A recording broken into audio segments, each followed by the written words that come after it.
If you met Jesus this morning, secondly, not only what does he know, but secondly, what can he do?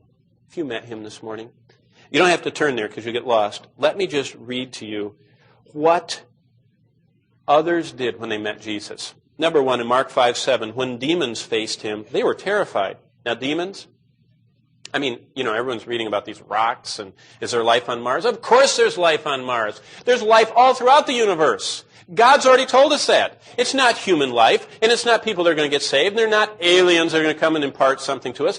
There are demons. The word daimonia means intelligence. There are highly intelligent, supernatural creatures that live all over this universe, and in the tribulation, God's going to collect them all and dump them here on the planet, and they can't get out, and they're going to raise a terrible ruckus. And I'm glad Christians don't have to be here during that time.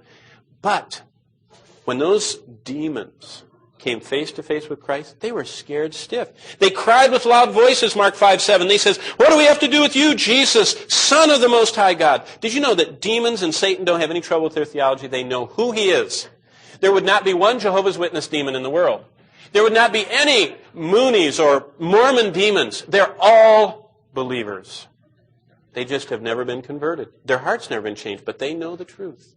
They know who he is. They don't say, "You're an angel like we are." They say, "You are the Holy One of the Most High God. Don't torment us." They know he's the judge. When Jesus faced his creation in Mark 11:20, a tree, and he rebuked the tree, it says in Mark 11:20, in the morning when they passed by, they saw the tree dried up from the roots, and Peter remembered what he said, and he said, "Master, the fig tree you cursed withered away." When a tree faced its maker, it withered before him. That tree knew who made it. Those demons know the Creator. When disease met Christ, disease fled away. In Luke 4:39, it says Jesus stood over Peter's mother-in-law. By the way, if Peter had a mother-in-law, he had a wife. That means he was married. But I won't even talk about that. But Peter's mother-in-law was sick. And he stood over and rebuked the fever, and immediately she rose and ministered unto them. The fever fled from Christ, the disease. When demons met him, they were scared to death. When trees met him, they just wilted in front of him. When fever and disease, they ran away.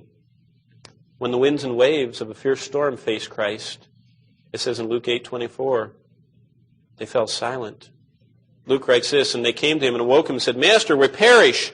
And he arose, he rebuked the wind and the raging of the water.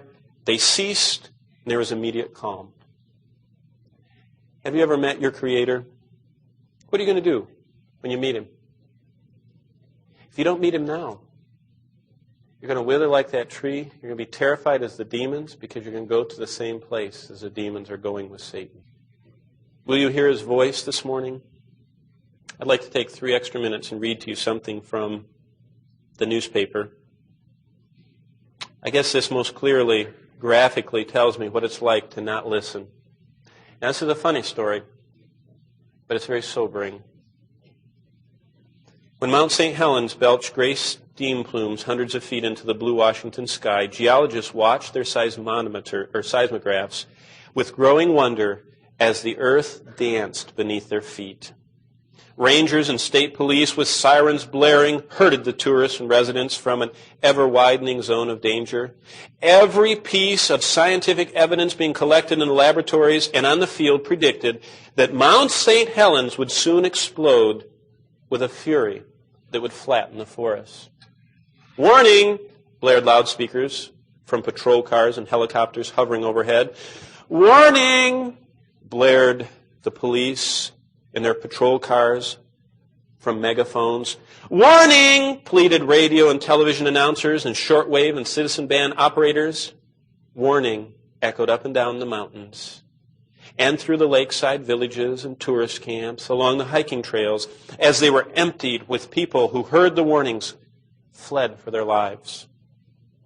But Harry Truman refused to budge.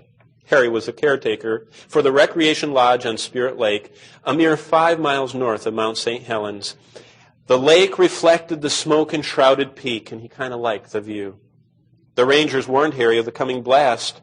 The neighbors begged him to join them as they left in their exodus of fear. Even Harry's sister called to talk to some sense into the old man's head. Harry ignored the warnings.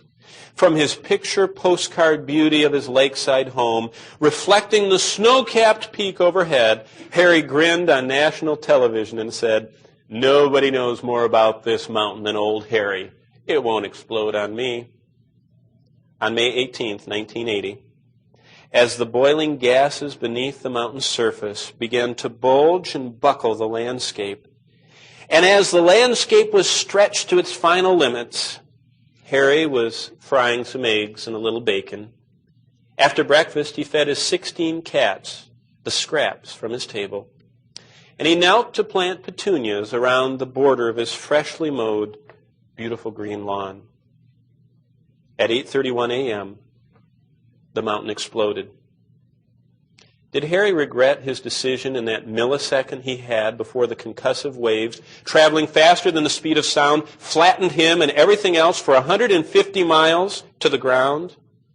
Did he have time to mourn his stubbornness as millions of tons of rock disintegrated and disappeared into a cloud reaching 10 miles into the sky? Did Harry struggle against the wall of mud and ash that was 50 feet high, superheated, that buried his cabin, his cats, his freshly mowed lawn, and the petunias? Or was Harry vaporized like 100,000 people in the Japanese city of Hiroshima when Mount St. Helens erupted with a force 500 times greater than the nuclear bomb which leveled that city? Now Harry is a legend in the corner of Washington where he refused to listen. His face still smiles down on us from posters and T-shirts and beer mugs. Balladeers sing a song about old Harry, the stubborn man who put his ear to the mountain but wouldn't heed the warnings. Let me read to you some more somber warnings than Harry refused to hear. Because if you don't listen to Christ now, you will later. He said in John chapter 5, "Marvel not at this, for the hour is coming in the which all that are in the graves will hear my voice. And they will come forth, they that have done good unto the resurrection of life, and those that have done evil unto the resurrection of damnation. And it shall be at the end of the world that the angels will come forth and sever the wicked from among the just, and cast them into the furnace of fire, where there will be wailing and gnashing of teeth." Jesus warns, meet me as creator, find me as your redeemer, or face me as your judge. You won't be able to stand in the judgment without me, he says.